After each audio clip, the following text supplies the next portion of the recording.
Suite au décès de M. Saint-Martin, quelqu'un m'avait contacté, des fois par l'entremise du vendeur, pour dire ben là, il y aurait un bon lot de bandes dessinées. Il y a quand même beaucoup de caisses, Benoît, tu serais surpris.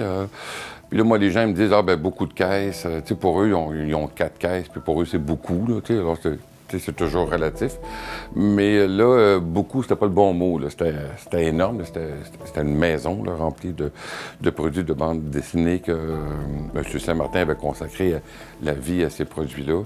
Là, aujourd'hui, vous êtes dans notre salle de réunion qui a été transformée pour permettre à mon collègue François, qui nous donne des prix sur ces produits-là, de travailler. Alors, ma salle de réunion est devenue l'emplacement de cette collection-là. Mais depuis que j'ai acheté ce lot-là, la collection Saint-Martin, je pense que j'ai eu envie de la vendre 4 fois moins cher que je l'avais payé. Fait que c'est des montagnes russes d'émotions. Je suis content aujourd'hui parce que j'en ai vendu pour 1800 $. Je suis déçu après ça pendant 3 semaines. Alors, c'est certain que si vous revenez me faire une entrevue dans 2 ans, je vais vous dire, ben là, je suis déçu, puis dans 3 ans, je vais vous dire, ben, je suis content. Alors, on est comme des bébites un peu difficiles à comprendre. Non, je ne veux pas tout vendre. Oui, je vais en vendre, mais je pense qu'on a l'opportunité d'avoir mis la main sur certains trucs un peu particuliers. Puis je veux, que ce soit dans les cartes d'hockey ou dans les pièces de monnaie, quand que je vois certaines choses que j'ai pas vues en 36 ans, des fois, il tombe dans mon garde-robe et n'en ressort jamais. La collection Saint-Martin, c'est la plus grande collection de bandes dessinées qui a jamais été trouvée au Québec.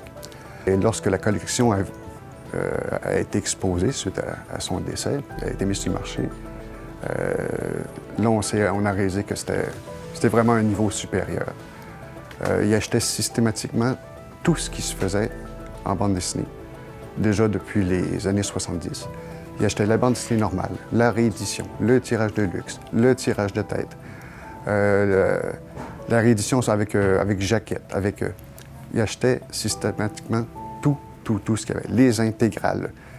Donc la même BD, sous divers formats, il peut l'avoir 5, 6, 7, 8, 10 fois. Présentement, j'ai fait environ 10 % de la collection. C'est pas du travail à temps plein, mais sur 5 mois, ça m'a donné 1500, 2000 BD déjà de classer, d'évaluer. Ça va prendre vraiment 2 ans de travail complet pour ça. Des BD comme le premier recueil de Tintin, premier recueil belge, avec la couverture qui est mythique, je vais vous la montrer. C'est une couverture qui est reprise systématiquement dans tous les catalogues. Personne n'a jamais ça entre les mains. Il y a des gens en Europe qui tueraient pour avoir ce petit fascicule-là. 26 septembre 1946, l'édition belge. Puis ça n'a pas été vendu au Québec. Ça a été rapporté de l'Europe.